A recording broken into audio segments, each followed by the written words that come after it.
Did we lose?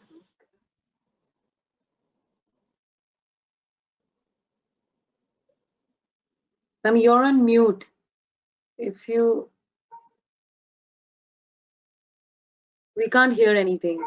You have to press the icon that's there on the right-hand side. It must be red. You just have to click it. It will turn green.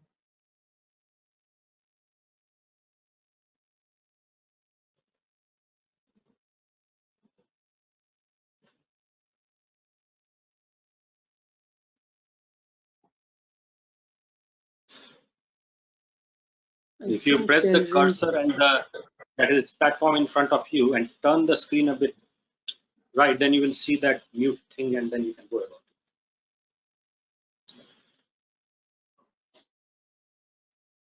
it. I think we'll get back to her in some time. Okay, we'll proceed towards the second segment. So Professor David, this is a question for you. Can you hear me, sir? Yes, I can. Thank you. Yeah. So the question is, what is the role of a teacher in building an emotionally intelligent and hence achieving personal transformation? You want me to repeat it? No, that's fine. So I guess emotional intelligence is a difficult topic. It's largely genetically set in a person. Okay, I think. Oh, I'm sorry. And so really a teacher is not an instructor so much around emotional intelligence as I think a role model and a coach. So and how do we help students understand? So in terms of growth and transformation and practice, how do we help students become productive and constructive members of society? So really it's a guiding process, and it's actually trying to help students through the process of discovering, you know, really what their purpose is in life, what their values are, those things that I talked about this morning, rather than telling them what they are. Because I think a lot of you know, how you construct ideas about your purpose in life are very much attached to different kinds of personalities. So I think the modern teacher, I guess, is someone who likes to be not very noticed in the classroom. So in some of my classes, I'll get students working on things, actively involved in their learning, and I might even walk to the cafe next door and buy a coffee while they're doing it and leave them alone for 10 or 15 minutes before I come back. And so that sense of the teacher as a guide or a guru or a mentor or as a coach, I think is part of how we get the best out of people. I guess my purpose in life seems to be helping people to get the best out of themselves, and only some of that activity in my life I would actually define as teaching. So so yeah, expanding the concept of what a teacher is, I think, is very important in doing that.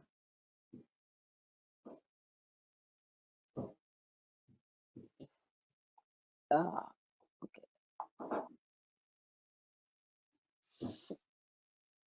So my mic is on probably. Can you hear me? Yes, we can hear you, ma'am. Okay. Professor Rooney, did you finish? Yes, I've finished. Thank you. Thank you, sir. Ma'am, you're audible right now. Thank you so very much. And my joy guru to everyone. And I'm really sorry. And my sincere apology for these technical glitches starting from yesterday. So we are talking about a topic today, today's education system enough to produce discipline generation. And I see there are three things we are talking here. One, we are talking about education, education system, and then discipline generation. So when I think about this topic, when I think, what do we mean by education? So it is a process of learning, the facilitating learning to acquiring certain skills, values, knowledge, belief, and habits and practices. And it happens in different forms. It is not only in the classroom-based education, happens from observation, from practices, from different forms of medium, through different forms of medium, if the education takes place. So when we talk about education system, so primarily the first thing comes to mind, the formal academic institution-based learning. But in my understanding, the academic institution is one of the players that impart education and produce discipline generation. But primary aim of this academic institution-based learning is to impart certain skills and knowledges that enables people to produce and to be a productive citizen and sustain themselves. But that by saying this, I do not mean that it does not foster any other value-based education, but there are other players who contribute in the process of education. So one of the first thing, the education starts before the child goes to school, it starts at home. So home is the first place that imparts the value education, the discipline, the moral values. So the value education begins first at home, then it continues in the formal education system. And also there are, in recent years, there is another very powerful player which has joined the list of imparting education, that is the digital platform, and which is completely open. That is also some form of education learning and taking place through the digital platform. And it is very difficult to monitor and control the process of learning.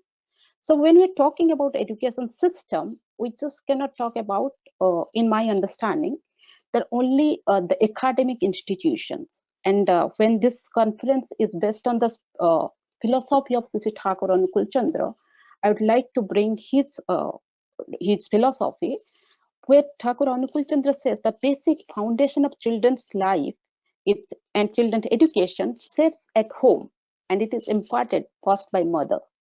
And Thakur says, and I quote, if you want to make a child into a person, adjust his or her defects to a useful form. What you do with your child between the age of 5 to 10 years, that regulates his whole life. So here is a very defined timeline period between 5 to 10 years. And when we're talking about discipline generation, we acknowledge that there are certain indisciplined characteristics are there, and we want to control it. We want to channelize it appropriately. So that if we want to do that, that is the form, then we have to see what are the different systems are part of this process imparting education, whether it is only the formal education system or there are other players, and where we have to keep our focus on. Thank you.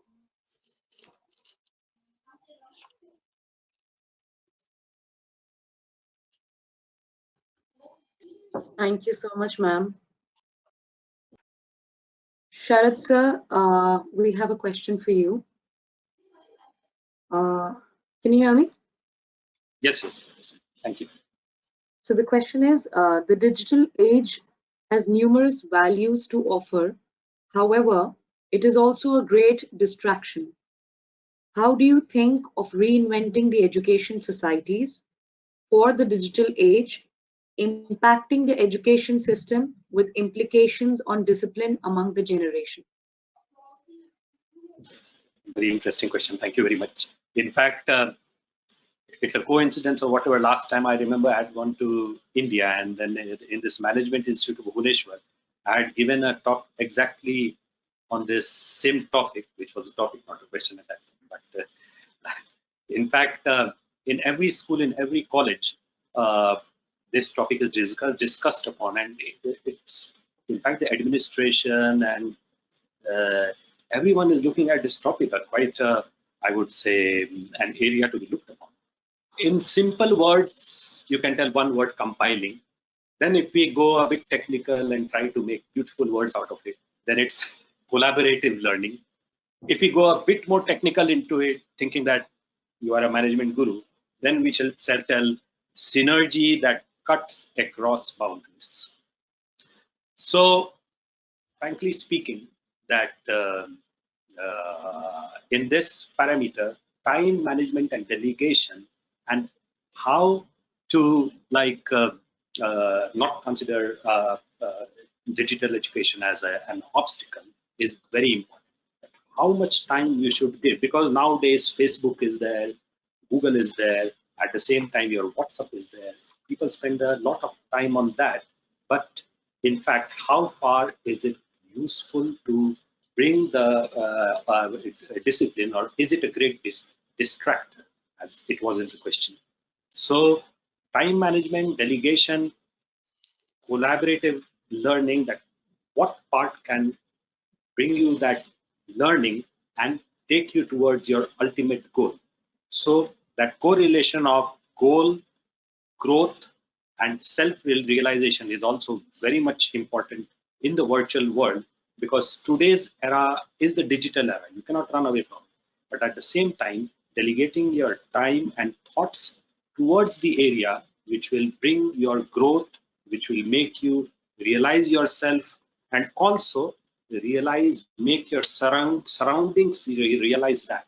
So in case of the school, colleges, or educational system, the teacher, or what we call the acharya or the disciple, it is very important for the acharya not to connect himself only, but connect himself with the pupils around him in such a way that the digital and the virtual screen also behind the acharya goes in the mind of the pupil in such a way so that the pupil can also delegate her or his time effectively.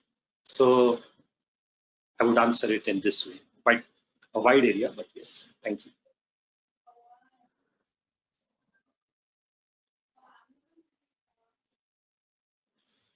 Thank you so much, sir. The next question we have for Ashish sir. Sir, can you hear me? Yes.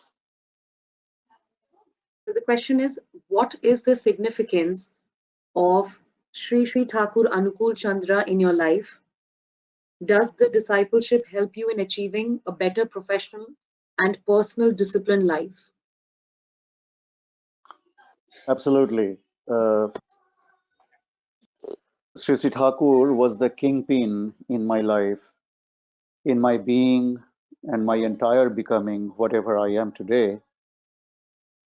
The attachment to Thakur was sort of like a normal transformation, normal progression of my milestones in my lifetime. The education that I got, according to Thakur, was literation. Sri Sri Thakur was a huge proponent of, bifurcating literation from education. Sri Sri Thakur used to say that if I am learning from books, I will become books, and I will not be able to grab the true meaning. So how the senses and the feelings will ever flourish if I am not practice invoking?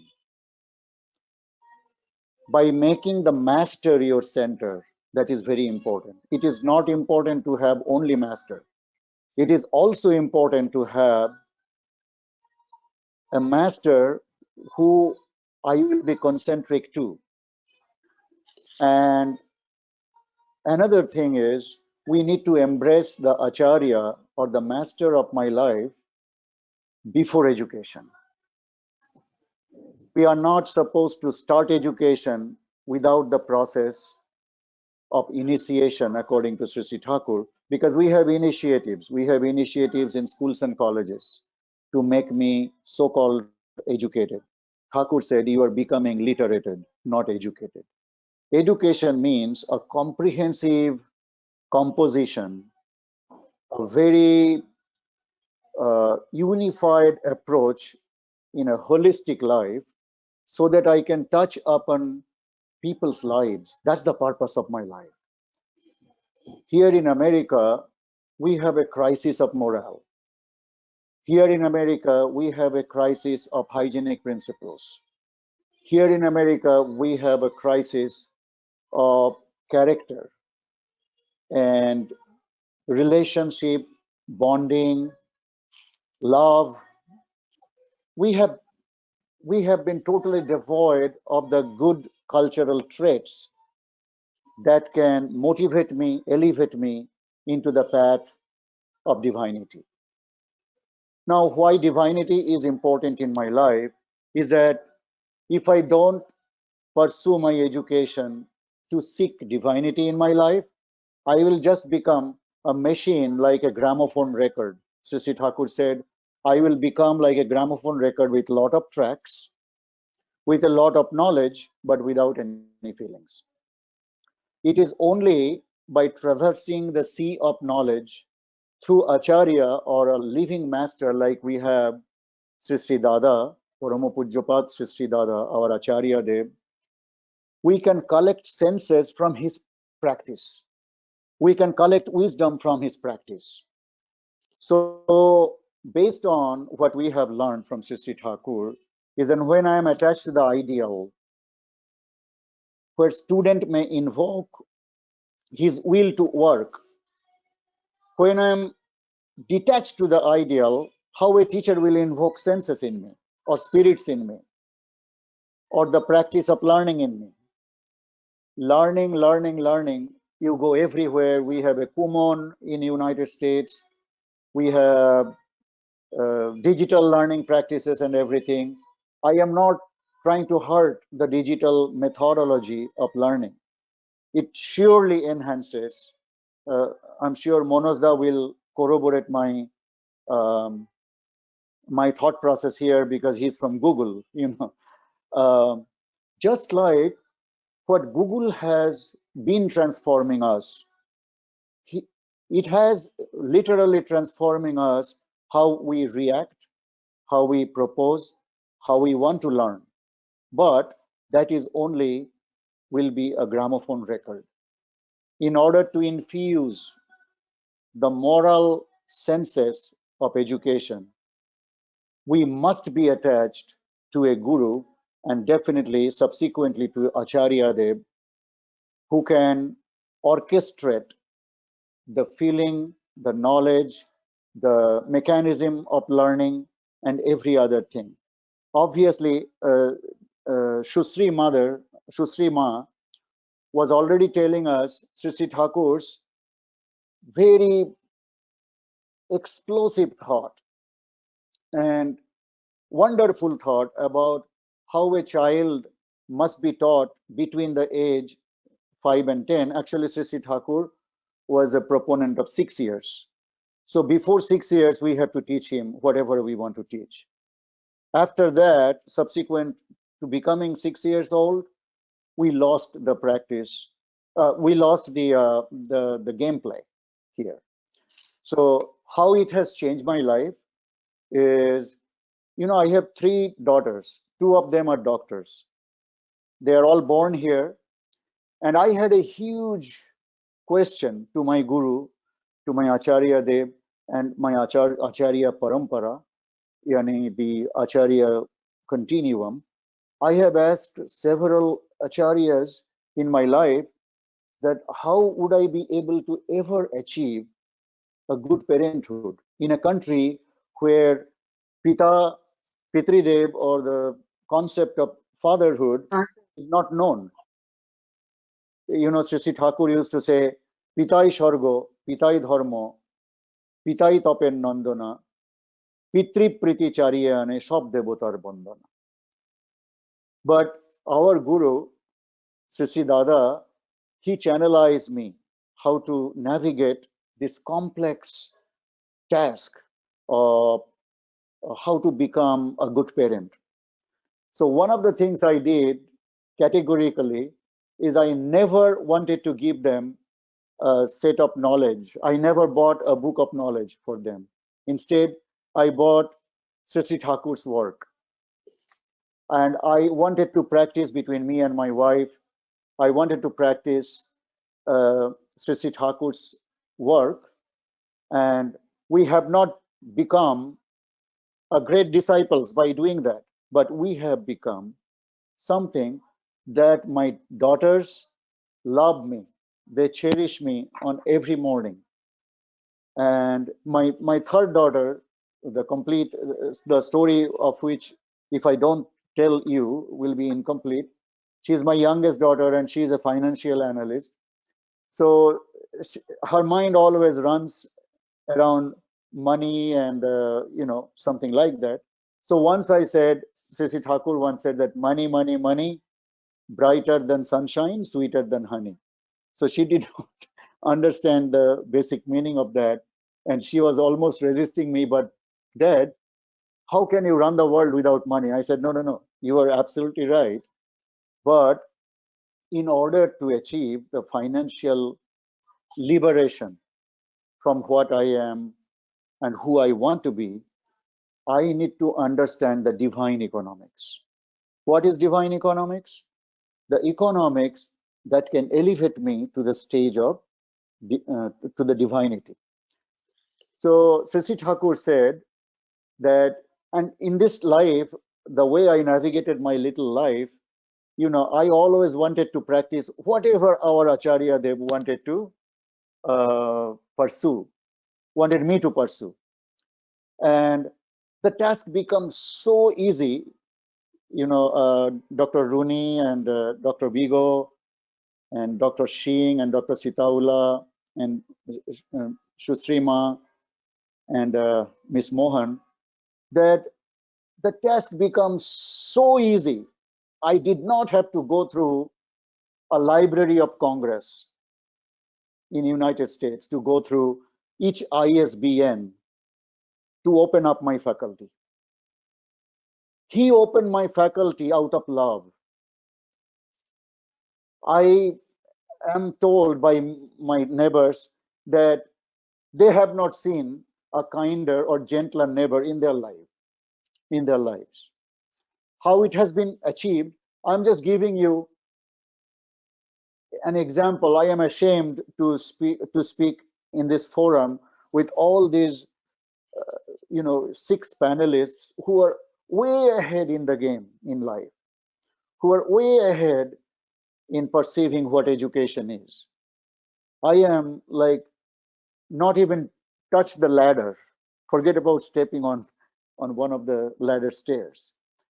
But Dr. Shing and Dr. Sitaula and Dr. Rooney and Dr. Jha, Dr. Bigo, Miss Mohan, and Shusrima, my deep reverence to all of you. And I want to acknowledge and thank Jagannath Shannal, who is my brother, who I know about 10 years, I would say. And I had the distinct opportunity, to spend one night with him in England when I went for Sri Thakur's celebration of his birthday. I don't remember what age was that, but I went there to celebrate from United States to United Kingdom. And he also came from Paris, I believe. He was in Paris. His route was in Paris in Europe. And the host was Rajorshi Ray, who we heard from him this morning. And I came to know a little bit of Jagannath Sannal from that perspective. And I came to know that he has been pursuing Sri Thakur from early childhood in his life. And he told me why he is such a sweet guy, why he is profoundly wise, and why he is worry-free. Dr. Bigo was very aptly responding to the question that is it possible to become worry-free or zero worry. I was enchanted by the way she was tackling the question. But Sri Thakur gives us the opportunity, and it is not a platform for propaganda, nor what we are doing a propaganda business here, because he cannot be established with a propaganda. He can only be established with a stroke of love. Now, my love and my sincere gratitude to all of you to allow me to speak here in a forum where people are so educated, so vastly learned. I don't want to take too much of time unless there is a specific question later on. And I want to have a musical 3-minute performance at the end of this question and answer session, where Sri Thakur's verses were used to put together a musical performance. I will like to do that. If you allow me to do that, I would love to do that. With that,